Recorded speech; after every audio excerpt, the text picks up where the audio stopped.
Nation. I'm Trylko from the Sons of UCF, joined by Eric Lopez of the Black and Gold Banner. Welcome to Around the Kingdom. ELO, UCF. It's a football school.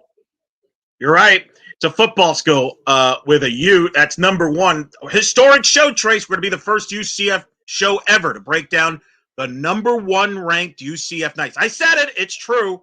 Stick around to find out more. That's right, ELO. Before we get going, let's welcome in the third member of this team, Adam Eaton from the Sons of UCF, keeping his eyes on the clock and keeping us on our toes. Adam, hello. Greetings, gentlemen. I don't know which one of you will win tonight, but rest assured, there may be some moral victories. Is there a parade, too, for the winner? Hold on. I got to get my IV here. Hold on. All right, I'm ready. Wow. Just cause. All right, thank you, Adam. Agony of defeat, ELO. UCF falls at number 6 Oklahoma, 31-29. What went wrong? Apparently health. We had a bunch of 12 players supposedly got an IV under the weather, health. Trace, what kind of people, what's going on in Oklahoma there? Getting a little under the weather, but not 100%. And then offensively, they didn't get a chance to put away Oklahoma. We're in that third quarter in the second half, and certainly some interesting play calling, which I'm sure will be brought up, Trace. But that's, the little things kind of make the difference. And unfortunately for the Knights, it's a script we're very familiar with, Trace. Can't finish, right? That is the familiar script. I remember when George O'Leary said that most games turn on 5 or 6 plays, and you could identify those in this game, right? Let's go right to the end, though, the 2-point conversion, the failed attempt. Hey, let's take the quarterback who just drove the team down the field, off the field, and let's put in a wide receiver. That's something Gus Malzahn likes to do, converting a wide receiver into a quarterback, and that's a failed 2-point conversion. Head-scratching play. I asked that both of Coach Malzahn and offensive coordinator Darren Hinshaw, and they said, "Hey, when it works, you're not asking about it, but when it doesn't work, you want to know why." It didn't work, and that is what we wanted to know. Head-scratching decision there, but no guarantee the Knights close out, even if they are able to convert those two.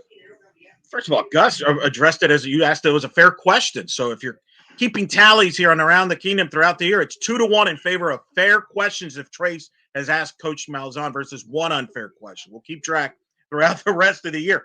Look, we're going to focus on that 2-point play, and I get it. I don't disagree with it. My issue was the third quarter. You get the interception. You get it in Oklahoma territory. You got a chance to go up here 2 scores. You run the ball on third down. You settle for the field goal. The argument is, hey, you want to get points off the turnover. Okay. Next time they have the ball right at Oklahoma territory, third down, they run the ball again, Trace. They didn't put them away. They settled for field goals, and you're not going to win at number 6 on the road settling for field goals. It's weird because they tried all these trick plays, and yet they were conservative in a moment in that third quarter where they could have put the game away. Kind of lost now, not only with that, but the 2-point conversion failure is how slow they started out. They caught a break with the missed field goals from Oklahoma, but did nothing in that first quarter, and then some poor punts, kept your defense in a shorter field, and they played well, but the first quarter did not start us strong. Credit to them, they kept moving forward, trying to establish the running game, but they were ineffective early, and hey, it's a 60-minute game for a reason. It's 4 quarters, and they didn't put together 60 minutes, and you have to do that if you're going to win on the road at number 6 Oklahoma. Yeah, I mean, that's the bottom line with the game there. And I don't want to hear about officiating. I mean, good Lord, Dana Holgerson has a gripe. He got a ball spotted. It was supposed to be in the 9-yard line that cost him the Texas game. Would have been 1st and goal. So I don't want to hear about, any officiating as far as UCF's losing. But hey, we covered the spread, Trace, so we should be happy there. But still stings when you lose close. It's a heartbreaker, tough one. What if this play? What if this call's made? The question, Trace, which loss hurts more? This Oklahoma loss, which you were at, or the Baylor loss at home, where you were at? Where I was at. I've seen a lot of painful losses in person so far this season, ELO. It's still the Baylor game. They're 3-4 right now. They'd be 4-3. That was a game well in hand. You have it, as most fans do, as one of the worst, if not worst, losses in program history. Not much was expected of them at Oklahoma. So that one was chalked up as a loss, would have been an upset with a win. However, winning the Oklahoma game might have canceled out that Baylor loss, right? Puts them back on the plus side of things at 4-3. I know a lot of fans say, 9 wins, 10 wins, conference championship game, bowl eligibility, which they're still chasing amidst what is now a 4-game losing streak, still towards the bottom of the Big 12, not a Big 12 win in the column yet. But the Baylor game was a tone setter, and they still have not turned it around since then, even though this was a better performance. Yeah, I mean, the Baylor, you lose a 28-point lead late in the third, 25. I mean, you don't see that every week. Whereas the Oklahoma game, you kind of let them hang. But I feel like I argue that the Oklahoma game is more frustrating loss because you had opportunities there and you just didn't close the door. You didn't take advantage of it. And in some ways, John Rice Plumlee, you took the ball away from his hands in the quarterback, which is very bizarre. And I think that's a hard one for some fans to kind of swallow there a little bit. That's the thing that's frustrating.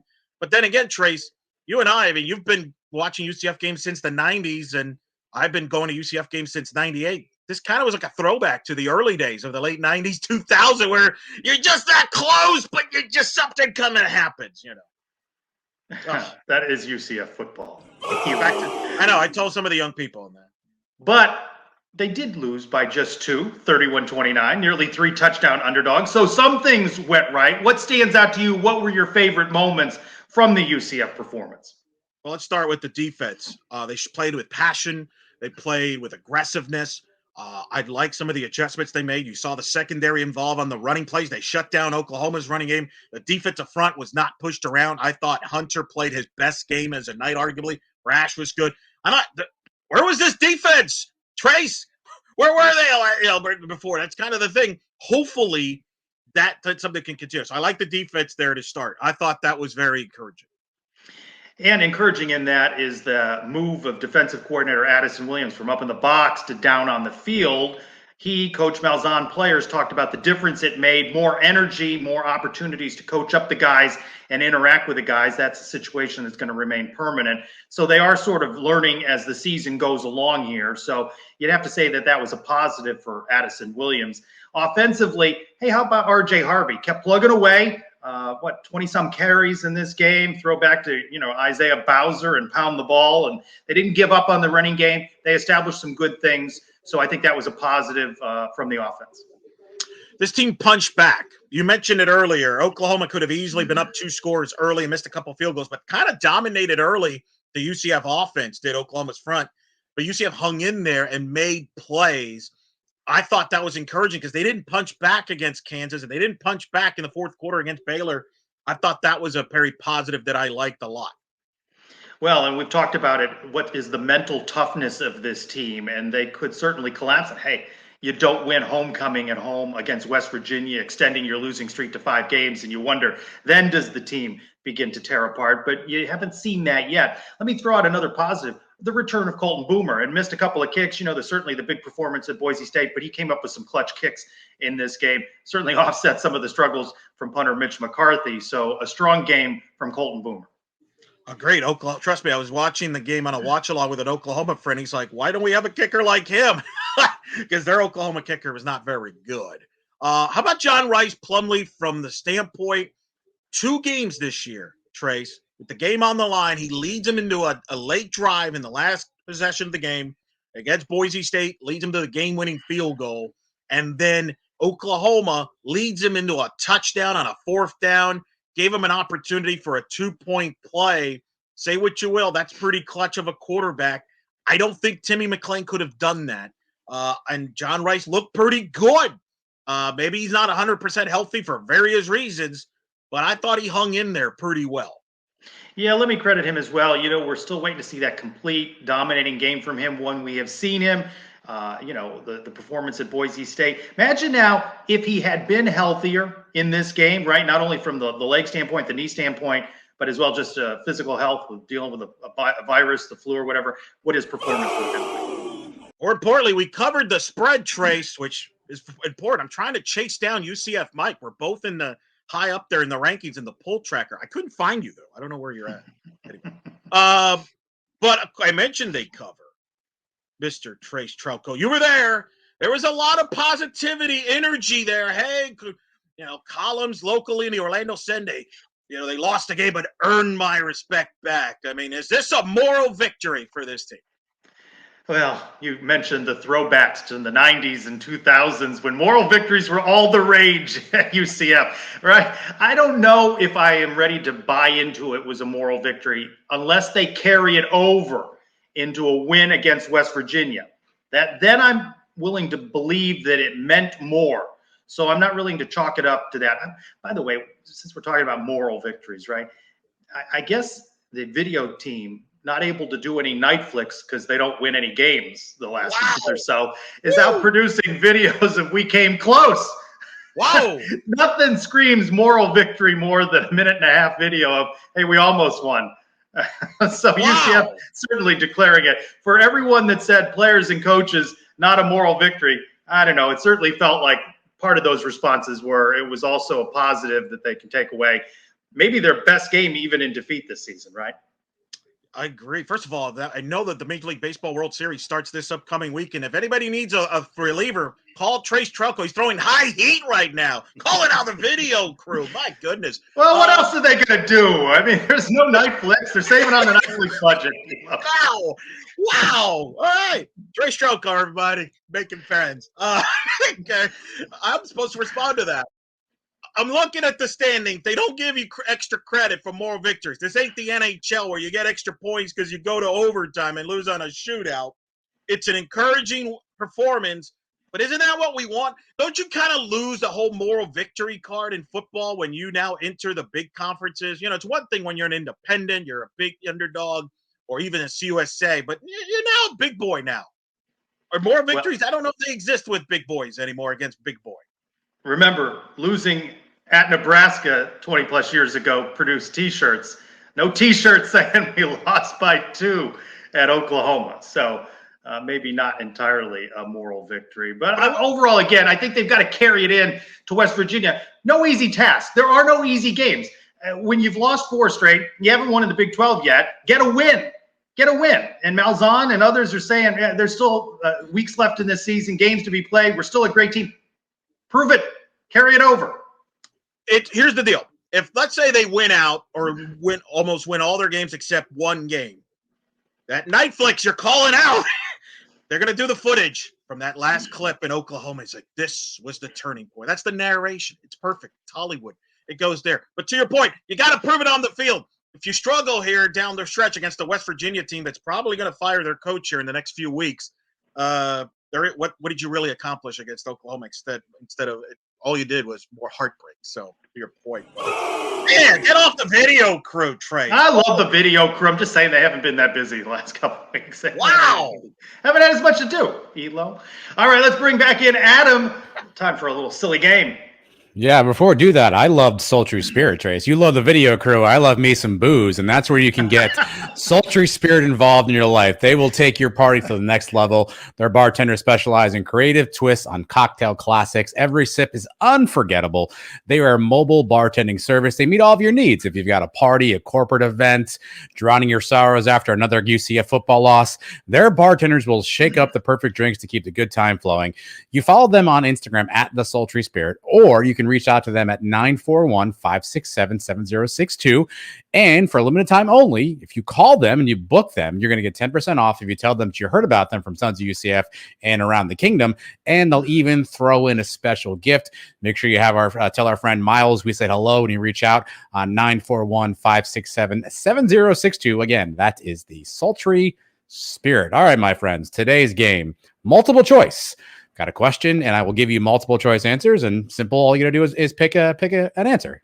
Trace, I'm going to start with you this time. I will start with Eric. I'm going to switch it up. I'm going Trace here. I like listening to Eric's answers. I can think of whatever I want to go with this. All right, put me on the spot. All right, so obviously we're on a bit of a losing streak, and with that could come some problems. So which of these things are you more concerned about, Trace? A, current players transferring at the end of the year. B, losing committed recruits. C, neither, or D, both? D, all of the above. If they continue in a tailspin, and by the way, we're going to lose some guys. It's just the nature of the beast on this. It's the recruits I'm more concerned about because that is your future. But D, both. I'm worried we're going to lose video. People are going to get out of here the way Trey's going after him. I'm going to go C, neither. Overreaction. Recruits always will come no matter what, because if the team's losing, that means more opportunities to play. If they're successful, great environment.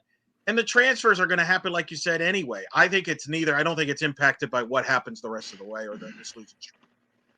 All right, Eric Lopez, I'll go to you now. You are now the new UCF offensive coordinator. It is 31-29. You have a chance to call a 2-point play. Eric, do you A, have a JRP throw, B, JRP run, C, RJ Harvey run, or D, other? Ooh, I will go other. I would go a JRP run pass option. Move him around and give him the option to either run or throw it. But it's got to be in his hands. Offensive coordinator Trace Trylko, throw, run, RJ Harvey, or other? I'm more looking forward to asking a question of offensive coordinator Eric Lopez at the podium on a Sunday night, defending his decision. In that scenario, do I get a healthy John Rice Plumlee? You got the John Rice Plumlee you had on Saturday. The one we had on Saturday. I like him running the ball in that scenario. I would have had him run. All right. Dylan Gabriel obviously played against UCF, and that was interesting. After the game, you saw some guys hugging everybody. Trace, let's go to you. Multiple choice. Where are you on Dylan Gabriel? A, you're rooting for him the rest of the way. B, you're rooting against him. C, you don't care. Or D, other? I don't care. I have found myself never rooting for him since he's left. I fall into the UCF Mike camp on this one. Once they're gone, heck with him. So I'm not going to root against him, but I don't really care. Eric, for, against, don't care, other? Against. Yes. By the way, was I the only one that had a flashback when the interception that third quarter on the ricochet? I'm like, oh, that would be ironic if it was a pick six. That was kind of his last throw of significance at UCF. That would have been interesting. I mean, nothing personal. I don't wish any harm, whatever, but I think they're going to lose a couple times, and I don't think that's a bad thing necessarily.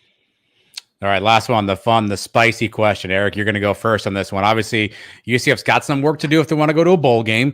I don't know where we're going to slot in now with the win total. So which of these matchups would be spicier that you would want to see, Eric? A, Fresno State.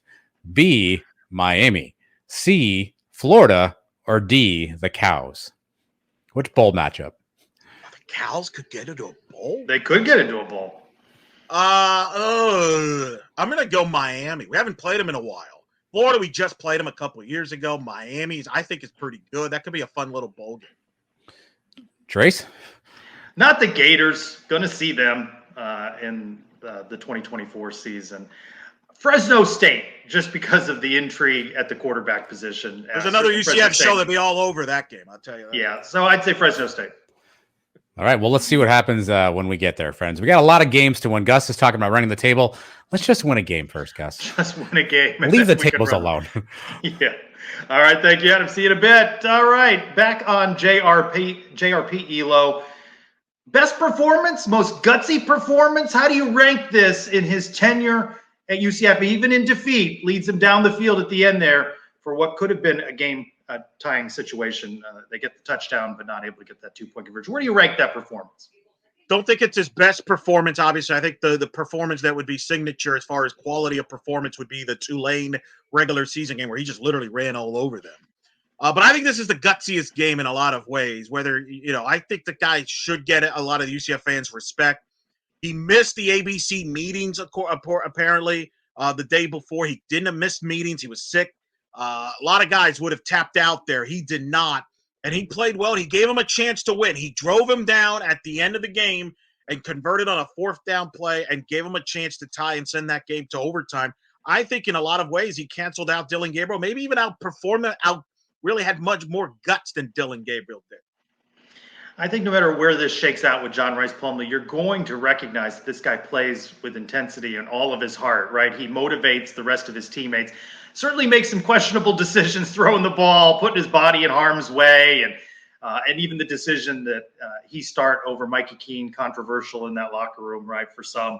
But you can't say that the guy doesn't have passion for the game and put himself out there, and he certainly didn't feel well. And I know people are going to say that's excuses for the reasons that they lost. It's still real though, right? It's still he missed meetings. It's still he had IVs. It's still he slept all through Friday, right? Trying to recover. And he looked terrible post game, right? He looked completely drained. It was hot out there. Imagine playing a game of football. He gave a gutsy performance. Even in defeat, I think people are going to remember what they saw. Well, think about the last 3 games. He got hurt in the Boise State game. He stayed out there for the last snap for the field goal. You look at, the situation there against the Kansas. He tries out there. He plays. I think clearly not healthy. The guy wants to play. He will not cheat you as far as having an effort standpoint there on the field. You got to respect that of a night fan. That's all you can ask, even if you don't get the best quality of performances. But it was an encouraging performance against Oklahoma. Gus Malzahn's talking about this is the real UCF team moving forward. We're going to finish strong. Trace, as a man who has got plane tickets ready to go to Cincinnati and your favorite city of Lubbock, Texas, coming as well as the home games. Are you encouraged or discouraged now, more or less, than based on the OU game? I guess slightly encouraged, but I don't know what team we're going to see here. I mean, I've been hearing Gus Malzahn say we've turned a corner for several weeks now. As Adam just said, win a game.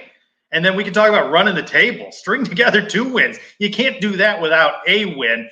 Yes, I was encouraged by what I saw. They also had 2 weeks to prepare for this game, and they don't have 2 weeks to prepare for West Virginia. West Virginia runs the ball well. West Virginia controls the clock. These are things that have not been good to UCF.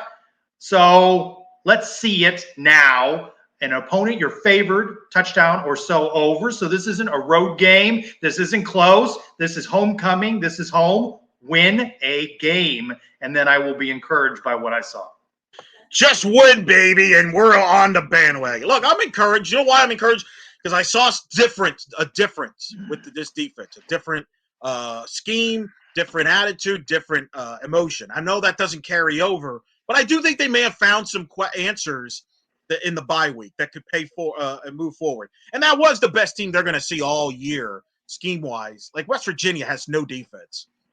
There's winnable games. Cincinnati might be the worst team in the league. Houston, who knows?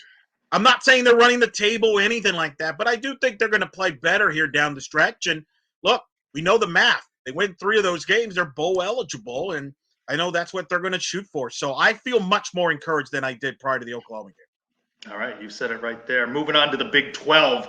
It's still, right, Oklahoma in the driver's seat, but we're in that final stretch run now. What are your thoughts? Who do you think shakes out? Do you see Texas in there? Maybe a question at quarterback now. Kansas State, we talked about them as 3. What we do know, right? Going to be upsets along the way. Teams that we thought weren't doing as well. By the way, I had to laugh at Gus Malzahn.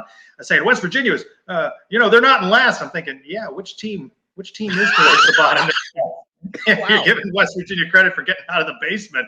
You know who's replaced him down there. Anyway, competitive league. It's exciting to watch these games week in and week out.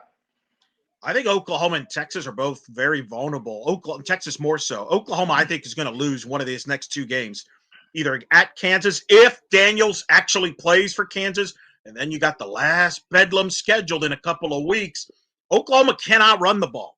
They cannot run the ball at all. I don't think you can win out without a running game. And Texas lost their quarterback with an injury in Ewers for a while, so they got to play their backup. 2 weeks from now, they play Kansas State. I think Kansas State beats them. And if that's the case, Texas might be out of the Big 12 race, and it might be Oklahoma State or Kansas State that enter that room. So I think the race is a little more open, at least in the Texas slot. To about 6 teams, would you say? About 4 to 6 teams that are in the mix there? Yeah.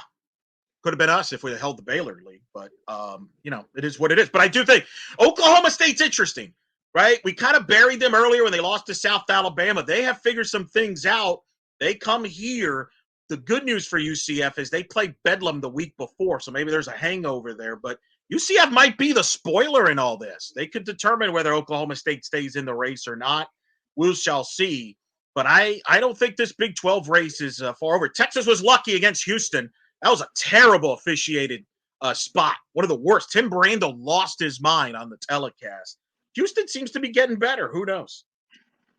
Which, of course, does beg the question, the best of the new 4, UCF not in contention for that, and Cincinnati not. BYU a little bit stronger down the last couple of weeks. So a lot of football still left to be played. It is an interesting league. It took me a couple weeks. What about you, Elo? To stop paying attention to the AAC as much and really start to focus in on Big 12 matchups that I might not normally have paid as much attention to. Who? What are you talking about?